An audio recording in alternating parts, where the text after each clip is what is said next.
Acaba de nacer a Asociación Galega da Amizade con Israel, integrada por unhas 200 persoas, entre as dirixentes e militantes do PP, do PSOE e tamén do BNG. A esta última formación política pertence precisamente o presidente da asociación, Pedro Gómez Balades. Moi bons días. Hola, bons días. Vostedes critican como eixo común o vitimismo de Palestina e a demonización de Israel. Por que teñen esta apreciación do conflito? Bueno, pois eu creo que constatando un feito. Eu creo que non hai que rebuscar moito no tratamento que xeralmente ao conflito se lle dá desde os diferentes medios de comunicación e desde a opinión, que son os que chegan á opinión pública, e vemos como se trata con excesivo simplismo un tema que é moi complicado, moi complexo, con 1000 aristas, con 1000 grises, e se trata como blancos e negros. A posición palestina é tratada como se despois de 60 anos de conflito non tivera ninguna responsabilidade na non resolución do mesmo, mentras que sobre Israel cárganse todas as responsabilidades. Nos somos pro-palestinos, non temos en absoluto nada contra Palestina, defendemos a creación de un Estado palestino, que son dúas nacións que están condenadas a convivir, pero vemos que, e esa era parte, un dos obxectivos que nos moveu, un dos motivos que nos moveu a constituir a asociación, o tratamento que se dá ao conflito é moi simplista e caendo no maniqueísmo a veces con, eu creo, con non boa intención. Vostede é vocero comarcal en Vigo da Esquerda Nacionalista, unha das formacións integrantes do Bloque Nacionalista Galego que no seu ideario se define como antiimperialista. Non sei se entra en conflito, pero en todo caso que lle din no BNG. Bueno, a asociación é apartidaria por completo. Na asociación hai militantes do BNG, do PSOE, do PP e de nada, votantes de todos os partidos ou de nada. A asociación como tal é completamente partidaria. A miña militancia particular é incluso secundaria, diría, non? Comprendo que chame a atención, probablemente, que a miña militancia sea no BNG, pero non implica ningún tipo de nexo entre o BNG, por suposto, e a asociación. E o BNG é unha organización democrática, plural, diversa, e uns compañeros me entenden e outros pois non tanto, pero... Pero vostede non aprecia contradición? Eu non, eu sigo podendo criticar a intervención de Estados Unidos en Irak, por exemplo, sigo podendo, a asociación non é, pero eu son de esquerdas, sigo considerándome de esquerdas, pero eu creo que moitas veces a aparente contradición está no non coñecemento do conflito, realmente. Eu creo que o que non se coñece é o conflito. Entón, como non se coñece, un seguía por tópicos, lugares comunes, e así non é fácil saber de verdad que é o que está pasando para tomar unha posición. Eu non vexo ningún conflito. Además, chamar imperialista a un Estado como Israel, que é máis pequeno que Galiza, que como se a Galiza lle sacas a provincia de Ourense, parece un chiste, non? Así o vemos nós. Vostede pertence ao BNG e di que, bueno, na súa asociación hai xente de todos os partidos, pero que, aínda así, que hai persoas que non queren dar os seus nomes ou que son reticentes a formar parte desa asociación. Por qué? Por que hai ese temor? Ese é outro dos motivos de fondo que nos animou a un grupo de persoas, dous grupos que confluímos a finais do ano pasado e que decidimos dar o paso. Un grupo que estaba nucleado alrededor miña, si queres, e outro grupo alrededor de un compañero de aquí de Compostela, de Miguel Bo, e que confluímos e chegamos á conclusión de que había que, por hixiene democrática, constituir unha asociación. Precisamente porque se a asociación que se constituíra fora a asociación de... teria que ser moi extraña para chamar a atención, non?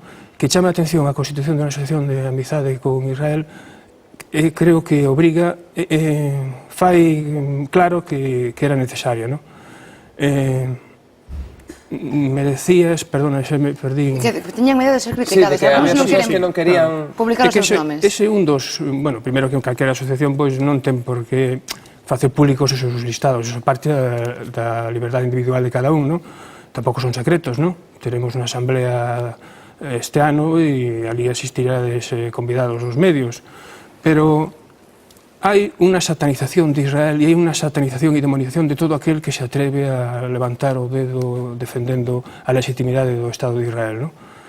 E hai xente que por cuestións persoais ou laborais ou do que sexa, pois non non queren, e iso é un dos motivos para constituir a asociación. Hai moita xente que quere axudar a asociación sin ser socio. E iso creo que é un síntoma de que hai algo malo na conciencia colectiva, algo pouco democrático, desde logo, porque entendendo a discrepancia e a radical discrepancia que pode ter moita xente con a asociación, eu creo que non debía satanizarse unha posición porque sí. E nós vemos que por riba do acriticismo que apoia a posición pro-palestina, hai sempre unha posición moi visceral, non?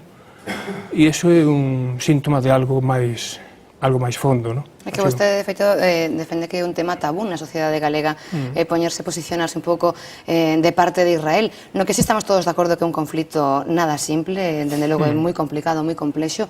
Como definen dende a súa asociación a situación actual? Si que se pode dicir nunha entrevista que dura nada, uns minutos, é simplemente un titular.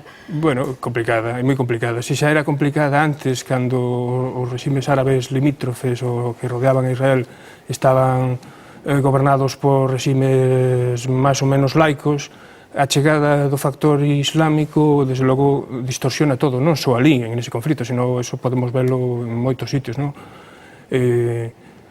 Eso complica a resolución. A miña pregunta era se unha asociación de amizade Galiza-Israel, se iso quere decir que defenden, que apoian as actuacións de Israel neste conflito. Bueno, vamos a ver, a asociación non é un clube de fans do Estado de Israel. Nós non apoiamos do 100% ningún goberno, nin o da Xunta.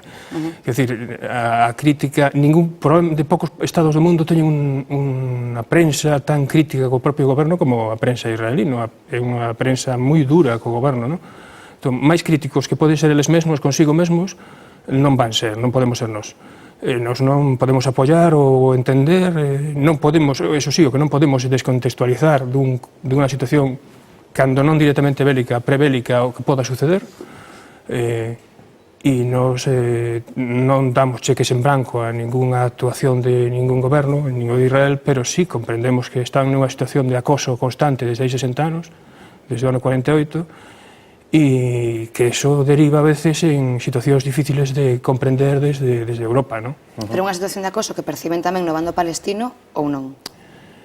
Os palestinos eu creo que son víctimas dos seus propios dirixentes. Explícome. No ano 47, a finais do 47, cando falase moito do non cumprimento por parte de Israel das resolucións de Nacións Unidas. É un tópico que se lanza sempre contra Israel. Pero esquécese moi interesadamente, creo eu, que a primeira resolución que dá orixe no fondo do conflito é a 181 do ano 47, que dá orixe ao nacemento do Estado de Israel e que contempla a división do mandato británico en Palestina en dous estados, un con un 13% máis ou menos do territorio que sería o Estado xudeu e o resto o Estado árabe.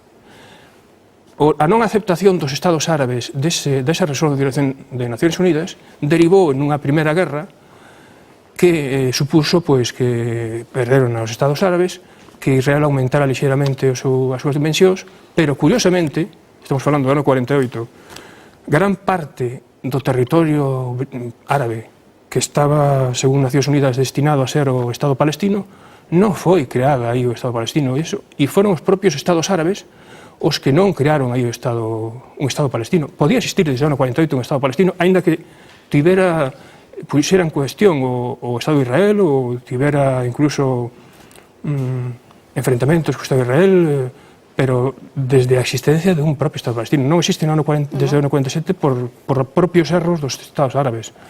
Jerusalén está baixo soberanía árabe entre o 48 e o 67, a Guerra dos 6 días. Por que non declararon a capital de Palestina en Jerusalén? E tendo en conta os antecedentes históricos, hoxe, a día de hoxe, 2007, cree que o povo palestino vive acosado ou non? Esa era a miña pregunta. O povo palestino vive nunha situación dramática. Nunha situación dramática, iso é innegable, non? Unha situación que hai que resolverla por unha situación mínimamente humanitaria, non? Eu non vou a negar eso. En Gaza ou Cisjordania a situación é durísima, non? Pero eles tamén teñen a súa responsabilidade e decir o contrario non é facerlle un favor, Pero non cree vostede que tamén a percepción que existe, bueno, sobre todo en Europa, do conflito en Oriente Próximo, xoga un papel fundamental nos Estados Unidos, que a súa política de aliñamento prácticamente total ás teses israelís, que eso crea como unha especie de bandos con pesos completamente distintos, é dicir, os poderosos Israel e Estados Unidos fronte aos menos poderosos palestinos. Bueno, eso podía ser así, pero a situación do enfrentamento ven de moito máis atrás e durante moitos anos os aliados incondicionais dos palestinos e dos árabes era a Unión Soviética, que non era un poder menor militar, non? Unha das satanizacións de Israel ven precisamente a súa alianza con Estados Unidos. Decíame un amigo, un compañero que se o aliado de Israel no lugar de Estados Unidos fora a Unión Soviética, o propio Ariel Sharon asistiría ao Día da Patria á Praza da Quintana convidado polo BNG e sería tratado aos palestinos como a contra nicaragüense. Vese en Israel a punta de lanza de Estados Unidos e desde posicións antiamericanas, pois entón o amigo do meu enemigo meu é, non? Israel evidentemente ten unha alianza con Estados Unidos, como moitos países europeos, e eu creo que, se somos realistas, un Estado minúsculo, nunha situación de acoso desde o ano 48, son 60 anos, ten que buscar aliados fortes, é lógico. Eu creo que iso é perfectamente entendible, non? E como Estados Unidos, evidentemente, comete errores estratégicos enormes por todas partes, entra moitas veces como un elefante nunha cacharrería, en outras ocasións non, pero pois a mala prensa que poda ter Estados Unidos a veces se traslada a Israel. En todo caso, para coñecer algo máis desta asociación que acaba de nacer a finais do ano pasado, de 2006, unha das súas primeiras medidas foi pedir unha declaración do Parlamento galego de condena ao holocausto nazi no que morreron 6 millóns de xudeos. A partir de agora, mencionaba antes unha próxima asamblea. Que outros proxectos teñen como asociación? Bueno, primeiro quero agradecer públicamente, xa o fixemos personalmente, aos 3 grupos parlamentarios e a presidenta da Cámara, Dolores Villarino, a sensibilidade e a receptividade coa nosa proposta, porque presentámosla a primeros de xaneiro, tendo en conta que non era un mes hábil o mes de xaneiro para o Parlamento, a examinaron con moito cariño e sacaron adiante na declaración institucional, non? Co compromiso de que o ano que ven farán algo máis solemne, non? Que máis actividades temos no futuro? Pois en breve temos prevista unha conferencia que tivemos que adiar, que era para a víspera do Día Internacional do Holocausto, cun supervivente do Holocausto, que uns días antes de vir para aquí caeu enfermo con a neumonía e un señor maior e hubo que aplazalo, pero en canto este recuperado faremos a conferencia aquí en Compostela e xa teredes aviso. Temos previsto tamén a edición dunha revista, dunha publicación da asociación. Temos previstas unhas conferencias de Pilar Rahola en Vigo, Santiago e Coruña, de Gustavo Perendic en Vigo, Santiago e Coruña. A ambición temos moita, e a función tamén do número de socios e do que sexamos capaces de dinamizar, non? Moi ben, señor Gómez Balades, moitas gracias por achegarse ata o programa hoxe, moi bons días. Moitas gracias a vos.